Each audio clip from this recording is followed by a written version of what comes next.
It is 6:20 on a stormy Monday morning, and a city engineer has just received a warning that a major bridge may be unsafe.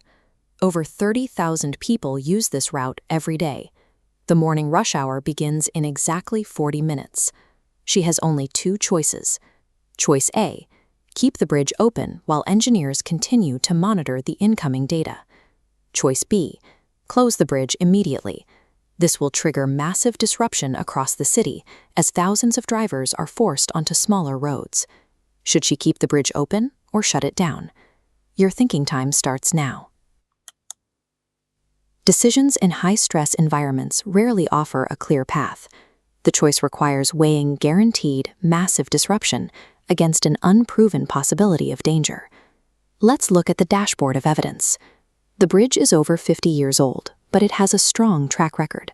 It passed its last formal inspection just 8 months ago, classified as safe for normal traffic. However, at 5:55 this morning, an automated sensor recorded an anomaly. It measured vibration 18% above the normal range. The reading lasted for exactly 6 seconds and then quickly returned to baseline. This single reading has several perfectly normal explanations: strong overnight winds, heavy continuous rain, and a large delivery vehicle crossing at that exact moment could easily combine to trigger this vibration. Furthermore, traffic cameras confirm that vehicles are moving safely. There are no visible cracks, fallen materials, or unusual movements anywhere on the structure. Based on this alone, closing a major transport artery feels like a drastic overreaction. The complete absence of visible damage strongly points toward keeping the bridge open. But as we dig deeper, the context begins to shift. That formal inspection from 8 months ago comes with a caveat. The inspectors could only perform a visual check on the exact joint where the sensor triggered, because specialist equipment was unavailable. Then, a veteran bus driver calls the control center. He reports feeling a distinct, unusual sideways shift while crossing the structure. His report maps perfectly to the exact uninspected joint. At 6:40, the system triggers a second warning. The vibration is smaller, only 9% above normal, but this time the joint fails to perfectly realign. It leaves a permanent physical shift of less than 2 millimeters.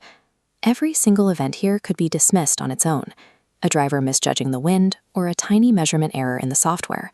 But these independent observations are beginning to center on the exact same physical location. Meanwhile, the pressure mounts. The transport director and the mayor's office are demanding answers, arguing that shutting down city infrastructure over a 2-millimeter data point is political suicide. Down below, a maintenance worker investigating the area hears a repeated metallic clicking sound whenever heavy vehicles pass overhead. Nearby, he finds a freshly broken 4-centimeter metal fragment. A structural expert reviews the data. He admits the clicking could be a loose cover plate, and the fragment could be old debris. But looking at the sensor spike, the physical shift, the driver's report, and the new findings, all targeting one spot, he refuses to guarantee the bridge is safe. The morning rush hour is imminent. The data is before you. What is your final decision? Making a call when every individual point is weak, but their collective convergence is strong, is the true test of critical decision-making. The most logical decision supported by the evidence is choice B: close the bridge immediately. The engineer didn't need absolute proof of imminent collapse. She only needed a reasonable, fact-based concern to trigger temporary precaution while the uncertainty remained.